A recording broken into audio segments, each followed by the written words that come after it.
I'm going to go into a little bit of history with us. So for a little bit, I was producing on her channel, and then I don't even fucking know. Yeah, it was, you moved and you were like, oh, no, I got this all. And then you called me up and you were like, hey, so would you mind doing this again? Just because I now realize how much I don't fucking know. And that is getting over the Dunning-Kruger mountain. Yeah. This is Rachel. I'm quite the multi-hyphenate, just like this one right here, so. Yeah, we're both self-taught in many ways, but we also rely on the expertise of others to know when we're fucking up. You weren't fucking up. You're doing a lot of really good content at the time. It was just, I think, like, if I could just have that one more voice coming in. But I also think it's a good time for me to be coming back, because I've learned a lot about branding in a way. Like, there are things that you had been saying that we're finally going, oh, yeah, that makes sense. Like, I just didn't see it until I'm having to try to develop branded content for somebody that I really don't like, but I'm not going to name names. And that's on having to have a job in this economy. So, yeah. I'm saying stuff to him that she had told me about, like, no, we got to get a video out there. Let's not worry about it until it's the 100th video. Yeah. And now that I am at, well, I think I'm at like maybe 80 videos, and I've hidden a lot because it doesn't reflect who I am now, and I want to, in a way, start fresh with who I am now because I have changed so much. Yeah, just starting and not letting perfectionism hold you back, which is what this entire series I'm hoping will become, is just fucking start. Let's do favorites. Favorites. Oh, yeah. Both of us have this horrible tendency. We see each other pretty often, but we'll have a stockpile of stuff to bring her by the time I remember to bring it to her. So I brought her 2 things today. I'm actually going to grab the other one. So that way we can show, like, these were things. One of them is a Christmas gift, and one of them was just a Just 'cause gift. Just 'cause gift. I was in Remainders. You guys have probably seen Remainders on the channel before. It's a craft thrift store. Yeah, I was in Remainders, and I saw it, and I was like, that feels like her. And it is me. It's all lavender. It's a woven trim, but it's a very beautiful, like, twisting vine with purple roses. And it's so pretty. So I'm going to use it on something. She brought me that, and she brought me this, which is my favorite. I thought it was a microphone at first, and it's not. But it's even more accurate, so it's perfect. I love it so much. And I was laughing too because I think that gift perfectly exemplifies this trouble that I've been having in making content. Like, I want to share my life, and to anybody that knows me in person, I'm an open book. I have no trouble talking about stuff like that, but yeah, for a long time I felt like I had to be this one type of content creator, and I have realized that I am many things.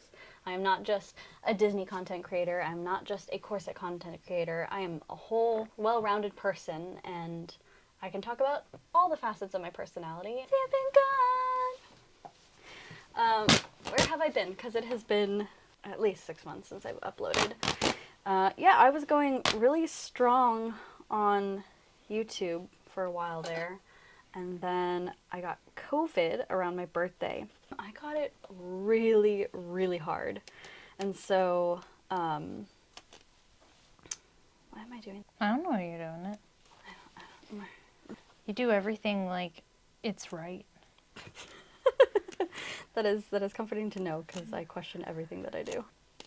Yeah, I got COVID really bad, and that kind of derailed me, and then I lost both my cars, which really sucks because currently I drive an hour to go to work both ways. So yeah, my car died, and one of the things I was taught growing up was that if you have one, you have none. If you have two, you have one. And so I had a backup car, which was an old beater Honda, that I was like, okay, I'll just drive that. I drove it down for my parents, and on the way down I was like, this driving weird. Let me take it to the mechanic. And that too died, which is really frustrating because I started filming this entire series where I was going to turn the car into a Pascal car.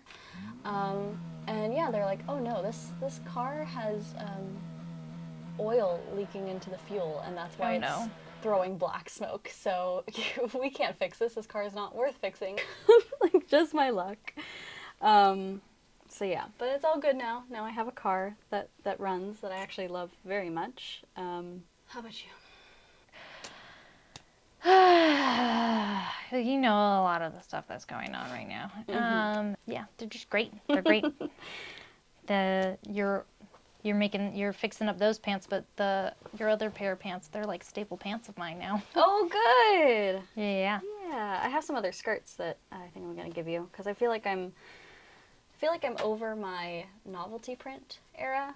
Not totally, but I feel like there's like a maturity level in the novelty print levels too. So yeah, I know exactly what you're saying. Like in more a mature more way. mature way.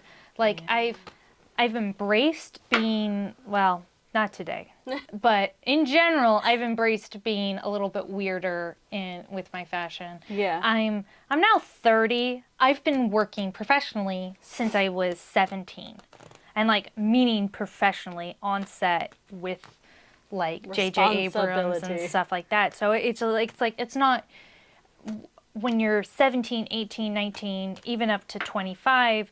I was very cautious about how I dressed because I didn't want to be perceived as juvenile.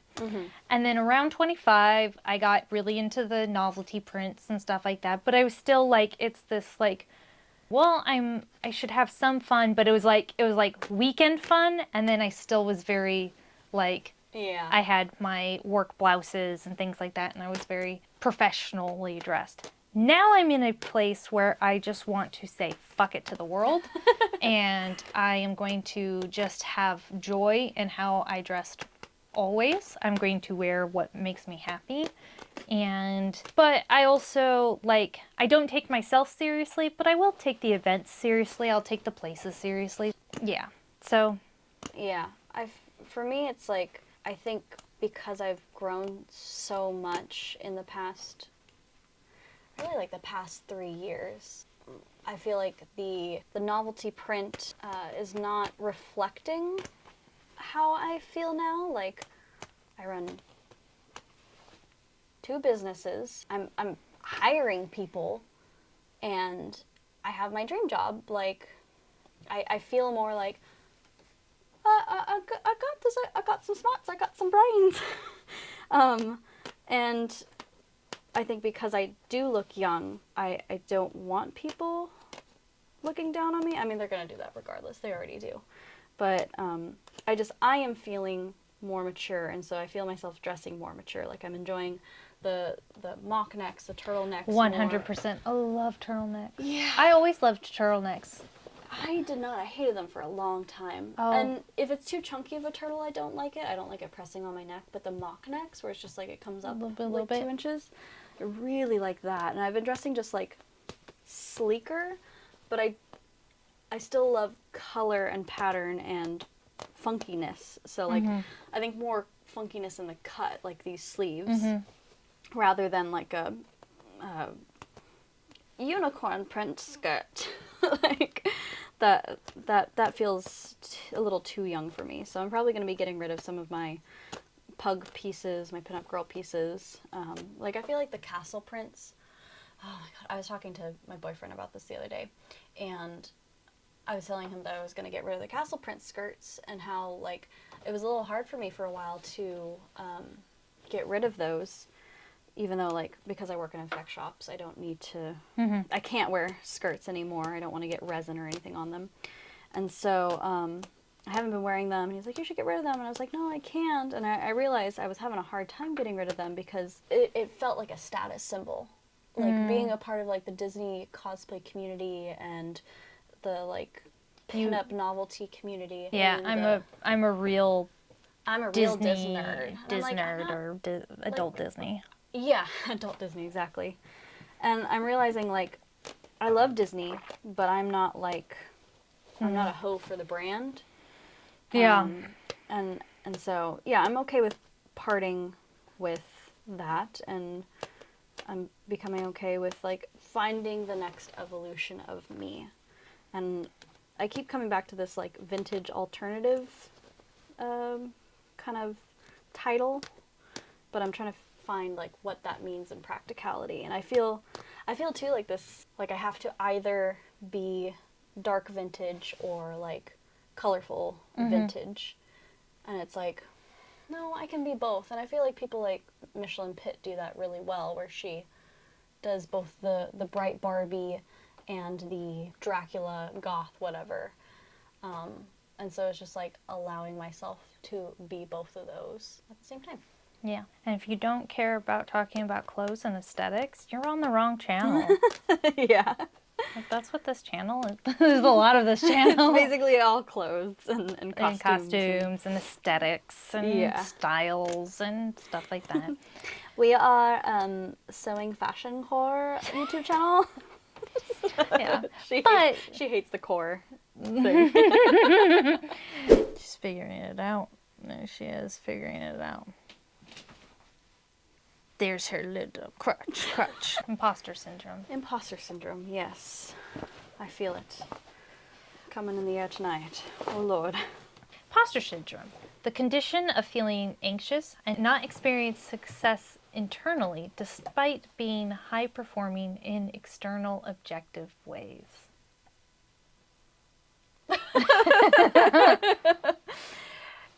Yeah, that, I mean, it is true that I have my freaking dream job, which I can't name right now, but one day I will. And yeah, I am a high performer, but I'm just an anxious little bean, I have come to find out. I love this job very much. I'm finally making enough to survive and have a little bit of fun if I'm careful.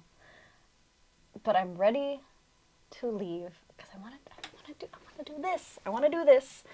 But the imposter syndrome of this is intense. And yet it's like, oh my God. It's so dumb because the qualifications that you need to do YouTube are none. Absolutely zero. And yet the qualifications I needed to do my job were high. And I got them. And yet I still feel this like, I am not good enough to do this thing I want to do.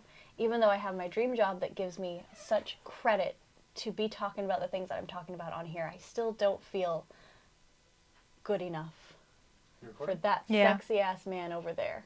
But yeah, like, if I'm being objective, I am multidisciplinary. Mm-hmm. I have a great resume, especially as of late. And I have the qualifications to be talking about all this stuff, and yet every time I turn on that damn camera, camera right there, I just clam up and I go, I shouldn't be talking about this. Part of this video series is to get the fuck over that, because I'm doing it. I feel like if I could just put my head down for 1 year and just grind it out, I could get to where I want to be. But at the same time, to just like survive in LA, you need so much. And so I'm having to start like another business, and that takes time away from this. And like, I'm very fortunate that I've been able to hire you to edit, and that takes things off of my plate, that pays you. But man, it's frustrating too, because I watch so many videos of people being like, oh, you can do YouTube, you just need 6 months and a good hook, and you just need to make 1 video a month. And it's like, it's so much more than that, especially when you're doing the like a craft thing like this. But like, I'm happy with all the people that I have helped through my tutorials, and every time I get those messages, it makes me very happy. I think it's frustrating because I'm like, I know I'm capable of more. I feel it. I feel like I should be doing more, can be doing more. Yeah, just trying to balance it all and make the right strategic moves, like this kind of right video and that kind of right video. I know if I keep reformulating, I can get that one hit. and finally figure it the fuck out.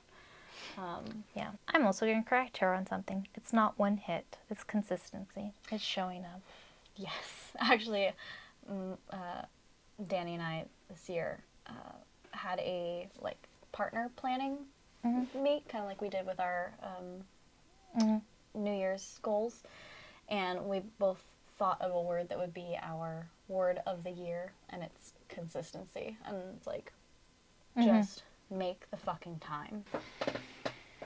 To that point, I have to give it at least another year. The goals this year are to launch more digital patterns, because you guys have really loved that, especially now that I'm getting them professionally graded and having people test them, which has been really, really awesome. I really want to say thank you to everybody who has pattern tested for me thus far, and if you want to be a part of that, there's a link in the description that you can join and test patterns. I want to do more big costume tutorials because you guys do like them. And I do want to do more cinematics, and I want to get back to doing photo shoots, because I loved doing those, and I feel like I got self-conscious about it and stopped doing it. But, like, I'm also the hottest I've ever been, so, like, I want to take photos of that so I can remember it when my tits are touching the ground. Well, you don't have that much, so they won't be touching the ground. Oh! Not yet. Once I make those big YouTube monies, then my titties will touch the ground. Hey, like, so they can... They blow up with every like.